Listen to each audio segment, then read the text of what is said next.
Hey guys, welcome back to my channel. My name is Teigan and today is my late again wrap up of June. Now, you might have noticed there's a bit of a different setup, a bit of a different background, and that is because I had to move again due to complicated circumstances, but hopefully you might notice a bit of a change in my audio and camera, hopefully, because I actually bought a camera and I've got a microphone. So we'll see how this is. It might be a bit of trial and error. I've been trying to get it to work with little success, so hopefully this time round it will. Now, I guess get right on with the video. Starting off with the first comic that I read of the Sandman. In all honesty, I didn't know what to think of it. It's an introduction, it's the very first one, and it's not what I imagined the Sandman to be, so that'd be interesting. But yeah, the first impression didn't dislike it as my first impression, but I wasn't excited to read more, if that makes sense. I was curious, but not what's happening next kind of curious. So that was the Sandman. Comic 1. The next is a book that I did not manage to finish this month. It's my failure. It's Eye of the World. I have now started it for my TBR, my July TBR that's coming out very soon. I'm not saying a date, but I'm recording it in one, so you'll see me wearing the same top because I've recorded it in the same day. Anyway, so Eye of the World, I read the first chapter. I'm still only on chapter 1, and it's so I haven't gone that much far through, and not 100% on it yet, but I'm sure I'll have a bit of, once I've read a bit more, I'll get more into it. This wrap up is in no particular order as well. So the next book I'm going to talk about is Mistborn Secret History. Now, in fact, I should probably, before I start talking about this one, I should probably talk about The Hero of Ages, because the ending to this book was not at all what I expected, but so interesting, and I really enjoyed it. And for those who haven't read Mistborn, or The Hero of Ages, this is book 3 of the first arc, because I think there's another anyway. Sidetracking, the characters in this book and the way they evolved throughout the series so far has been really amazing to read, and I have decided I need to reread, I need to reread soon my, as of now, current favourite series, which is the Poison Study by Maria V. Schneider, to compare it to this, because this series may have just overtaken as my favourite series of all time, which I was not expecting. With some books, it's very difficult to each kind of book for it to be even better, what I've found so far. Sequels have always kind of gone down a bit for me, but each book of this series has not disappointed me.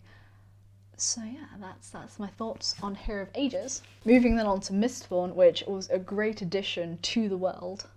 I very much enjoyed seeing a bit more of Kelsia, and that's all I'm going to say. It was great. It was a fantastic read. It was nice to kind of see basically the behind the scenes of The Hero of Ages. This is what this book is, which I really enjoyed. Seeing that side of the same-ish events, but it's hard to describe without giving away too many spoilers. But it is like revealing the curtain a bit of the world and the events that was happening in the world at the time. That's all I'm gonna say, and I loved it. Moving on to The Magic Thief Lost, and I forgot that this book was it ended in a cliffhanger, sort of. It ends in a cliffhanger, and the journey that Con has gone through in this book has been really interesting. I'm saying it's been really interesting, really fun to read. But I think this book is fantastic for younger avid readers, and obviously, I mean, I'm 22, I still love this series, but this world is just really fun to get into, and while the magic is quite simple in comparison to other magic systems, it's still really fun little book to read. It's been very fun to read this, and I'm looking forward to continuing on with the series this month, because it's July. Ooh, my next book is my first ever... I've never read Hunger Games before. I've seen the movies, so I wish I hadn't seen the movies, because then I know what to expect. And the book follows very closely to the film. You get a bit more detail, I suppose. And I'm interested to see, because I know people really don't like the last book of this series. Also, I like the simplicity of cover. I wish this wasn't here. That bugs me, but what can I do? I do. It was a very easy read, I think is the best way I can describe it, because I knew the story. I knew what to expect. I knew what was going to happen. But it was still very fun to read, which I think it's a sign of a good book if you know the story already, but as reading it, it's still interesting. I'm looking forward to trying, reading on in the series. We'll see where it goes. The next book in my lineup is Eclipse, and oh, Eclipse, I have some issues with you. After I finish the series, I will be doing part 2 of the problems that I have with this series, because this book really frustrated me a lot. I'm gonna go full bitch mode basically when I do my video, so I'm not gonna say it now. But while I still have positive memories with this series growing up, reading it back now, I just see so many problems, and certain things that come up in the book really kind of put me back to my teenage years in dealing with certain things. That's ominous. But like, I wouldn't give this series to my younger sisters, is what I'd say. I think I wouldn't recommend it. There's so many other books that I could recommend them. I mean, they're 8 and 6. They probably wouldn't want to read this. But when they're a bit older and they get more into a higher reading level, you know, when they're reading a bit more, I wouldn't give them the Twilight Saga to read. Yeah, I think that's the best way to describe it, is that I wouldn't recommend it to someone now to read, unless they'd already read it when they were younger, I guess. Anyway, moving on with that ramble. Terry Pratchett and Sorcery. Sorcery was a very different experience, I think, than I've had with other Pratchett books, with like Mort and Snuff. Though I will be rereading Snuff as I get to it in the series, because now I've kind of started at the start of the Discworld. You get what I mean. And Sorcery was different because it's with wizards. And in the Discworld universe, I've never been much interest in the wizards. However, the way this kind of story progressed, to talk about it without giving any spoilers, the main point to this book is that sorcery, hence the title, and you're wizard, and wizardry is good and sorcery is not good, and why it's not good you find out kind of as the book progresses, but I don't know how to fully explain it. It was interesting and it was fun to read and to see how they progressed. Some very interesting characters as well and whose name I cannot remember right now. Rincewind and Kanina, that was it. Rincewind and Kanina, their dynamic, their dynamic in this book was very interesting, and the kind of progressions that Rincewind as a character had, I found very interesting to read. Again, with the interesting to read, I need to think of a better way to say it. But it's definitely a book I'd recommend. It's not my favourite by far. I think currently my favourite is Snuff. I did very much enjoy Mort, because I enjoyed seeing death, but I think just with the overall book that Snuff has currently the best. But then that is, again, his latest book. These are very much his earlier books, so it's still a good read. I still recommend it. Babbling over. Moving on to Scarlet by Marissa Meyer. I guess Stephanie Meyer, so Marissa Meyer. Yeah, probably. A great, I think, continuation of this series. I liked how you got some new characters with Wolf and Scarlet, and you also got to see Cinder some more, which is Something I was worried about with the like name. I know it sounds stupid. With the, I obviously know these stories they loosely follow the fairy tales. So when knowing that this was Scarlet, I was thinking, oh no, are we now just not going to see Cinder anymore and continue her storyline? Is this going to be someone's new storyline? They're going to converge.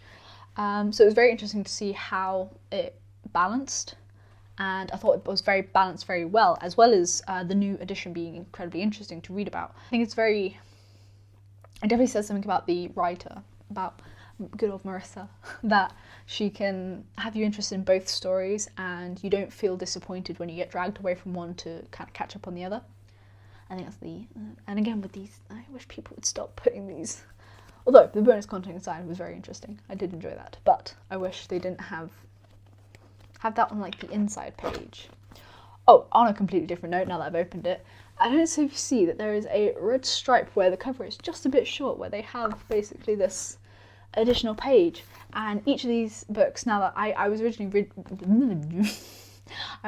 reading them from my Kindle, but I've recently invested in the actual books, so I'll probably do a book haul soon because I've been buying more books and I shouldn't have been, but don't tell.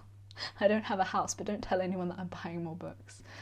I am seriously dragging around with me a library. It's not fun. Not when I have to move so much. Sidetracking aside, I really like this little edition. It sets it aside a bit from other covers, and I appreciate it. It's very nice.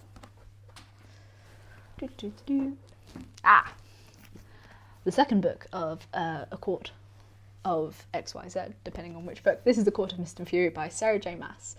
And I have been really enjoying this series. It's kind of like my pickup. I know a lot of people don't like Sarah, or it's not, I don't know, like a lot of people don't like Sarah J. Maas, and I can see why. There's certain points of her writing that I don't love, but I still enjoy to read. I think it's the best way. Like sometimes the language that she uses, not that it's swearing or anything, just the way she words certain things, I think.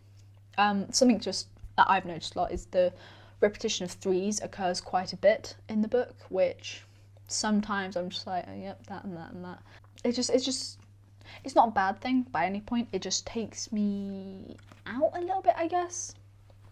I tend to read and listen at the same time. I have the audiobook. I'd highly recommend checking out the audiobooks. I think the voice actor that has said the audiobook does a really good job.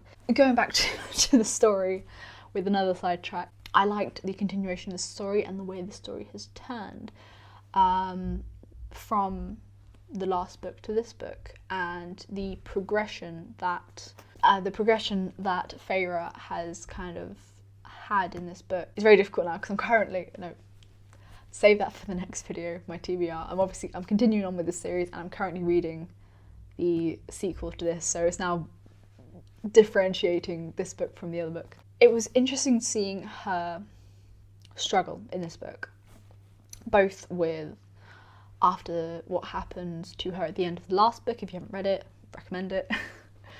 And how she's coping with that trauma, basically, and how the relationships around her then change because of it. I really enjoyed it. I think that's just it. That's all I have to say more without spoiling. Slight, I guess, cheating a bit, because this video is coming out late. I actually, at the end of the month, I hadn't quite finished Rage of Dragons. I was about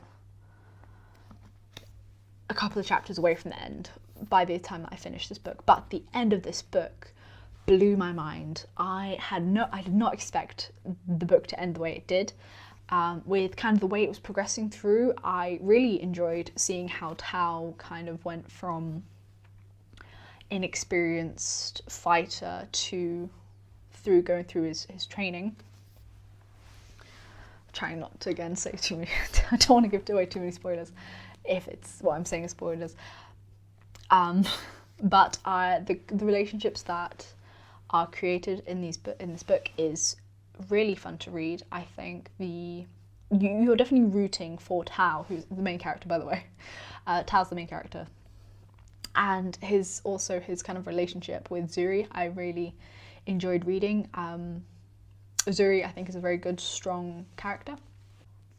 I also just love how soft this cover is. It's distraction. I think I was surprised how it's called The Rage of Dragons, and I can understand why it's called The Rage of Dragons. The fact that not many dragons though show up is quite... Is that a spoiler? I don't think so. I hope not. Sorry if it is. The fact that not many dragons kind of show up in the book, I think it wasn't what I was expecting. I'm looking forward to reading the sequel. I need to buy the sequel, so unfortunately this won't be continuing on with my TBR, which will be coming out soon. Repetition. The Six of Crows by Lee Bardugo. I'm really sorry if I'm pronouncing that wrong. I had no idea what to expect when I first started reading this book. When I first was getting into it, I don't know if this is just this is a me problem with I don't know if this is a me problem with dyslexia, but some of the words I actually found the same with the Rage of Dragons, with the kind of place names and some of the people's names, or the names for people, I struggled a bit with. I think it helped that when I started using the audiobook because it was pronounced for me. And obviously once you get into the book a bit, you then don't notice it as much. I still just love the presentation of this book as well, with like the covers and the red. Oh, I love it. Also, no mourners, no funerals. Totally get what this means now. And I think the artwork on the front cover is also beautiful. The story has... I'm looking forward to continuing on with how it progresses. It reminded me, I know it sounds a bit silly, I think it's just because it goes on about crews a bit. It reminds me of the first book of the Mistborn series. But again, I think it's just because it's like they've got a job and it's a crew and they now need to get on and do something. And the way it kind of is paced, I guess. Highly enjoyed, loved. Yeah. And the last book that I don't have a physical copy, as I'm reading it as my Kindle book, is Chasing Shadows by Maria V. Schneider. This series I have enjoyed so much. Again, it's my author of my current favourite series, potentially about to change to second favourite series. But still, I think the sci-fi world that she's created, and it's been interesting. I read some of the criticisms of her book about it being very similar to the Enemy. Yeah, about how the Enemy is similar to another well-known enemy, and I can see it, but also as I was reading it, I didn't notice it, and I'm not going to say it here because if people want to know, they can look it up in the kind of Goodreads. But I still thoroughly enjoyed the series and so I really enjoyed how the progression from the second book kind of then transitioned into this book. What was I saying? Yeah, so I really enjoyed how the story kind of progressed from the end of the book, what occurred. It's really hard to talk without saying spoilers. Basically, the progression from the end of the last book into how the start and then progression and the weight, I think, of what is occurring in the story is great. And I also highly recommend that series. I think the third book is coming out in the end of this year. So I'm really excited because I don't have to wait too long until I think it's a trilogy, so it's aimed to be a trilogy, I believe. So it'll be great to see how she finishes it. I'm very excited to read that. But with that being said, with the end of my rambling, I have no other books to share, I believe. 1, 2, 3, 4, 5, 6, 7, 8, 9, 10, 11, 12, 13. Have I mentioned all the books? Oh, New Moon. I also read New Moon, which had its problems, and if you want to know my thoughts on New Moon, or the problems especially with New Moon, you can check out my Twilight video and everything wrong with it. All the things that I disliked about it. Yeah, that's it. That's everything. I technically finished 13 books. I'm going to cut it down a bit for this month. Anyway, hope you guys are having a great day. Stay safe and see you later. Bye.